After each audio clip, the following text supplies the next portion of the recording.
வணக்கம். நான் பார்த்தே சமைத்தேன் அன்னபூர்ணி. இன்றைக்கி டின்னருக்கு வந்து ஒரு சாலட் பண்ணலான்னு சொல்லி நான் நினச்சிட்டுருக்கேன். சாலடுக்கு வந்து இந்த வெள்ளரிக்காயோட தோலெல்லாம் கட் பண்ணிவிட்டு, அதாவது சீவி எடுத்துட்டேன். அப்புறம் இப்படி இதை ரெண்டாக கட் பண்ணிக்கலாம். கட் பண்ணிவிட்டு உள்ளே அவ்வளவா விதை இல்லை, இருக்கிற விதையை நம்ம எடுத்துடலாம் இந்த மாதிரி ஸ்கூப் பண்ணிவிட்டு. அதுக்கப்புறம் இங்கே பார்த்தேன்னாக்கா நான் வந்து கொஞ்சம் வெஜிடபிள்ஸாக கட் பண்ணி வச்சுட்டுருக்கேன். எனக்கு கொஞ்சம் 2 பீஸ் போகிறோம், அதனால் கொஞ்சமாக கட் பண்ணி வச்சுட்டுருக்கேன். அதாவது கேரட்டு, கேப்சிகம், ஆனியன், இதுக்கு 3 கட் பண்ணிட்டுருக்கேன். அப்புறம் நான் பெரியவாளுக்கு பண்ணுறதுனால ரொம்ப காரம் அந்த மாதிரி எல்லாம் போடலை. 2 உப்பு, 2 ஆம்ச்சூர் பவுடர், வேணால் நீங்கள் எரிச்ச மிளகும் புரிஞ்சுக்கலாம். அதுக்கப்புறம் இங்கே 2 பெப்பர் பவுடர், இதுதான் போட்டுருக்கேன். இதை வந்து இது கூட சேர்த்து நம்ம முதல்ல கலந்துக்கலாம்.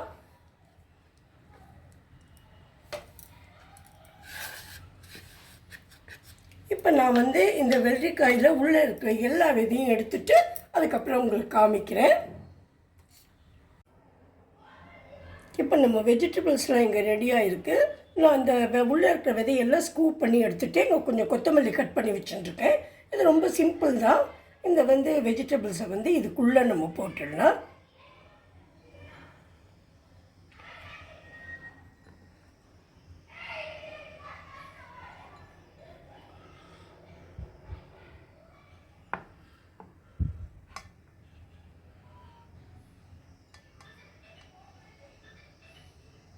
எனக்கு இந்த 3 பீஸ் போகிறோம், அதனால் இதில் நான் ஃபில் பண்ண போகிறதில்ல. அப்புறம் இதுக்கு மேலே நம்ம கொஞ்சம் இந்த கொத்தமல்லியை போட்டு அப்படியே சர்வ் பண்ணிடலாம்.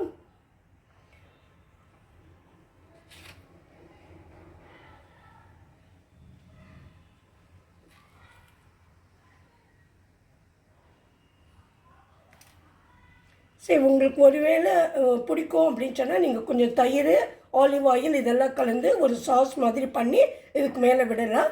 ஆனால் எங்காத்தில் இவன் ஆயில் எதுவும் சாப்பிட மாட்டேன் அப்படிங்கிறதுனால நான் ஆலிவ் ஆயில் கூட போடலை. இதுவே நல்ல டேஸ்டியாக இருக்கும், கொஞ்சம் டிஃப்ரெண்ட்டாகவும் இருக்கும். Thank you very much friends. நம்ம அடுத்ததாக பண்ண போகிறது ஒரு வடை மாதிரி, அதாவது ஒரு என்ன சொல்லலாம், ஆலூர்லாம் நம்ம பண்ணுறோம் இல்லையா, அது மாதிரி டிக்கி மாதிரின்னு வச்சுக்கோங்களேன்.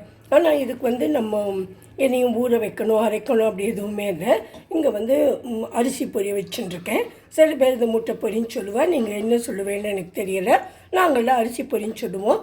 இதில் தண்ணியை வச்சு கொஞ்சம் 10 நிமிஷத்துக்கு ஊற வைக்கலாம். நல்லா அலம்பி ஒரு தடவை தண்ணியை கொட்டிட்டு அதுக்கப்புறமா அடுத்ததில் ஊற வச்சுக்கலாம். இப்போ நான் ஒரு ஜலத்தை விட்டு இதை அலம்பி நல்லா அலம்பின்னு வந்துட்டேன். அதுக்கப்புறம் கொஞ்சம் தண்ணி விட்டு நல்லா ஊற வச்சிருக்கேன். இதை கையால் நம்ம நல்லா பிசைஞ்சு எடுத்துக்கலாம். இது சட்டுனே ஊறி போயிடும் நம்மளுக்கு. கொஞ்சம் ஊறட்டும். அதுக்கப்புறம் இதுக்கு என்னெல்லாம் தேவையான பொருள்னு சொல்கிறேன்.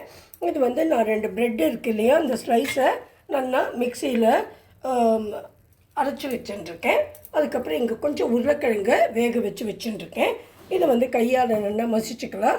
இவ்வளோ உருளைக்கிழங்கு தேவைப்படாது, ஏன்னா நம்ம கொஞ்சமாக தானே பண்ணுறோம். ஒரு 2 பீஸ் மாத்திரம் நான் இதுக்கு போட்டுக்குவேன். அதுக்கப்புறம் இங்கே கொஞ்சம் வெஜிடபிள்ஸை நான் இதில் சாப் பண்ணி வச்சுட்டுருக்கேன். அதையும் இதில் போட்டுக்கலாம். 2 உப்பு போட்டுக்கலாம். அதுக்கப்புறமா பச்சை மிளகா வேணும்னாக்கா 1 போட்டுக்கலாம். அதுக்கப்புறம் உங்களுக்கு என்னென்ன மசாலா வேணுமோ அது எல்லாத்தையுமே நீங்கள் ஆட் பண்ணிக்கலாம். நான் கொஞ்சம் மஞ்சள் பொடி, கொஞ்சோண்டு மிளகா பொடி, தனியா பொடி, ஜீரகப்பொடி, ஆம்ச்சூர் பவுடர் இதெல்லாம் போட்டுக்க போகிறேன். கொஞ்சமாக நான் பெருங்காயமும் போட்டுப்பேன். இப்போ நம்ம பண்ண ஆரம்பிச்சிடலாம். இப்போ இந்த தண்ணியை நல்லா நம்ம புழிஞ்சு எடுத்துடலாம். இது மாதிரி புழிஞ்சு இன்னொரு கப்பில் போட்டு வச்சுக்கலாம். அப்புறம் எல்லாத்தையும் போட்டு நம்ம அப்படியே பிசைஞ்சுக்கலாம்.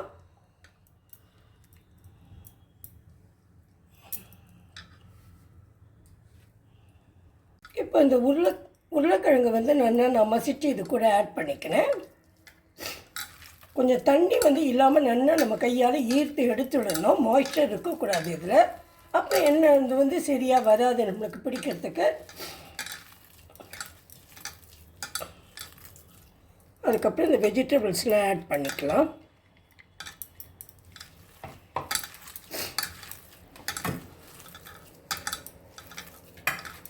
இந்த பிரெட் க்ரம்ஸ் இருக்கு இல்லையா, இதை போட்டுக்கலாம். இது எதுக்குன்னா அந்த ஈரம் இருக்கு இல்லையா, அது உறிஞ்சின்றுடும். இது நம்மளுக்கு கொஞ்சம் கிறிஸ்பினஸும் கிடைக்கும். உங்களுக்கு வேணும்னா நீங்கள் கொஞ்சம் அரிசி மாவும் இதில் ஆட் பண்ணிக்கலாம். நல்லா உங்களுக்கு முறைன்னு வரணுன்னாக்கா, கிறிஸ்பியாக வரணுன்னா நீங்கள் கொஞ்சம் அரிசி மாவு கூட இதில் ஆட் பண்ணிக்கலாம். இப்போ வந்து மற்ற சாமான்களை நம்ம ஆட் பண்ணிடலாம். அதில் உப்பு, மஞ்சப்பொடி, எல்லா பொடிகளும் ஆட் பண்ணிக்கலாம்.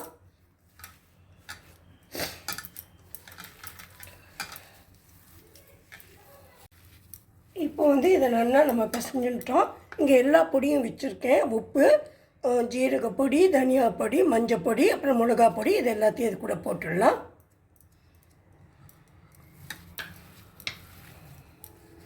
உங்களுக்கு வேணால் நீங்கள் பச்சை மிளகாய் இஞ்சி போட்டுக்கலாம். நான் வந்து இன்றைக்கி என்ன பச்சை மிளகாய் இஞ்சி போடல, என்ன அந்த மிளகா பொடிக்கு நல்ல காரம் இருக்கும், இதுவே போகிறோன்னு கையால் நல்லா பிசைஞ்சுக்கோங்க.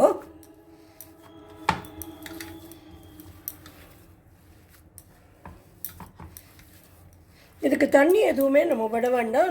ஏன்னா நம்மளோட அந்த இதுலேயே நம்ம அதை ஊற வச்சுருக்கோம் இல்லையா, எவ்வளோ தான் நம்ம பிசைஞ்சாலும் அதை ஈர்த்து எடுத்தாலும் கொஞ்சம் தண்ணி இருந்திருக்கும். அட் த சேம் டைம் இந்த உருளைக்கிழங்குலேயே கொஞ்சம் ஈரம் இருக்கும் இல்லையா, அதனால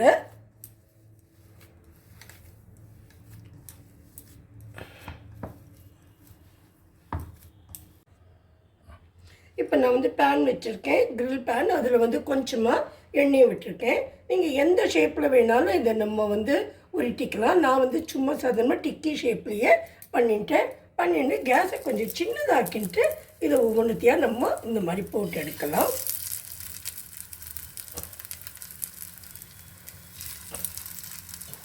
நீங்கள் ஒரு டைமில் உங்கள் பேன் எவ்வளோ கொள்ளுமோ அவ்வளோ வந்து நீங்கள் போடலாம். உங்களுக்கு பிடிக்கிறது கஷ்டமாக இருந்தாலும் நீங்கள் கையை கொஞ்சம் எண்ணெயை விட்டு க்ரீஸ் பண்ணிட்டு அதுக்கப்புறமா அதை தட்டலாம். உங்களுக்கு ஹார்ட் ஷேப் வேணும்னா அது மாதிரியே நீங்கள் பண்ணிக்கலாம். நான் வந்து ஒரு 4 போட்டிருக்கேன். அடுத்த ஈடில் 4 போடுறேன். இது கொஞ்சம் நல்லா பொன்னரமாக ஆனப்புறமா இதை நம்ம ஃப்ளிப் பண்ணி திருப்பி போட்டுடலாம்.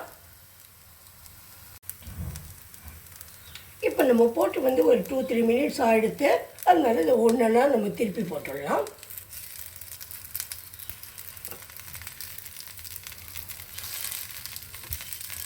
இது இந்த பக்கம் வேகட்டும். வேணால் கொஞ்சமாக அதுக்கு எண்ணெய் விட்டுக்கலாம். நம்ம இதை உங்களுக்கு வேணும்னா நீங்கள் டீப் ஃப்ரை கூட பண்ணலாம். ஆனால் டீப் ஃப்ரை பண்ணினா அந்த பண்ணின ஆயிலை வந்து யூஸ் பண்ணக்கூடாதுன்னு சொல்கிறேன். அப்புறம் நம்மளுக்கு வேஸ்ட்டாக போயிடும். அதுக்கு நம்ம என்ன பண்ணணுன்னா கொஞ்சம் கொஞ்சமாக ஆயில் வைக்கணும். அதுக்கு இதுவே பெட்டர்னு நான் இப்போல்லாம் இது மாதிரியோ இல்லை அந்த அப்பக்காரலையோ போட்டு எல்லாத்தையும் எடுத்துடுறேன். இதுவே எனக்கு சௌரியமாக இருக்குது. இப்போ இந்த பக்கம் வெந்ததுக்கப்புறம் அடுத்த ஈடு நம்ம போட்டுடலாம். இப்போ வந்து இது கொஞ்சம் நன்னாவே ஒரு பக்கம் நல்லா கோல்டன் ப்ரௌனாக எடுத்து அடுத்த பக்கமும் இது நல்லா முறை நாரா மாதிரி வச்சுட்டு நம்ம இதை எடுத்துடலாம். அடுத்த ஈடு போட்டு எடுத்துடலாம். நம்ம இது மாதிரி பண்ணுறதுல ஒரு அட்வான்டேஜ் என்னென்னா, நம்ம ஆலு டிக்கியெல்லாம் பண்ணினா அதுக்கு ஒரு ஸ்லரி பண்ணணும். அதாவது மைதா மாவில் ஒரு சாஸ் மாதிரி கலந்துப்போம் இல்லையா, அதில் முதல்ல போட்டு எடுத்துட்டு அதுக்கப்புறமா நம்ம அந்த பிரெட் க்ரம்ஸோ இல்லை வேறு ஏதாவது இருந்ததுன்னா அதுலேயும் போட்டு எடுத்துட்டு அதுக்கப்புறமா பண்ணணும். இதுக்கு வந்து அந்த மாதிரி பாடு எதுவுமே இல்லை, குயிக்காக பண்ணிடலாம். நீங்கள் உருளைக்கிழங்கு மாத்திரம் முன்னாடியே வேக வச்சுட்டேன்னா உங்கள்கிட்ட என்ன வெஜிடபிள் இருக்கோ வெறுமனை வெங்காயத்தை கூட போட்டு பண்ணலாம். ப்ரெட்டும் இருக்கணும் ஆற்றுல. அப்படி இல்லைன்னா கூட சாதாரணமாக இருக்கும் நம்ம ஆற்றுல. இல்லைன்னா நீங்கள் அரிசி மாவு கூட யூஸ் பண்ணிக்கலாம் இதுக்கு. அதனால இது பண்ணுறது ரொம்ப சௌரியம். இது வந்து வெந்துடுத்துன்னா நான் இதை இப்போ எடுத்துட்டு அடுத்த ஈடு போட்டுடுறேன். இப்போ நம்மளோட இந்த டிக்கியும் ரெடியாக எடுத்துங்க. இதை வந்து முர்முரான்னு சொல்கிற இல்லையா ஹிந்தியில், நம்ம வந்து அரிசி பொரின்னு சொல்லுவோம். அந்த பொரியில் பண்ணின டிக்கி ரெடியாக எடுத்து இங்கே வந்து நம்மளோட சாலடும் ரெடியாக இருக்குது. இதுக்கு தொட்டுக்கிறதுக்கு வந்து நான் கொத்தமல்லி சட்னி பண்ணியிருக்கேன். அதுக்கு கொஞ்சம் ஒரு ஸ்பூன் தயிரும் விட்டுருக்கேன். இது வந்து டொமேட்டோ சாஸ் வச்சுருக்கேன். உங்களுக்கு குழந்தைகளுக்கு கொடுக்கணுன்னா சாஸோடு கொடுக்கலாம். It's a very tasty item. நான் சொன்ன மாதிரி பாதரேஷன்ஸ் எதுவுமே இல்லாமல் குயிக்காகவும் ஈஸியாகவும் பண்ணிடலாம். இது வந்து நெவர் ஃபெயில்ஸ் அப்படிங்கிற கேட்டகரியில் வர ஒரு ரெசிபி. உங்களுக்கு கண்டிப்பாக நல்லாவே வரும். நல்ல சாஃப்டாகவும் இருக்கும். அட் த சேம் டைம் மேலே வந்து கிறிஸ்பியாகவும் இருக்கும். இந்த ரெய்னி சீசனுக்கு ஏற்றது. Thank you very much, friends. If you like my video, please subscribe to my channel. Thanks a lot for watching. Thank you.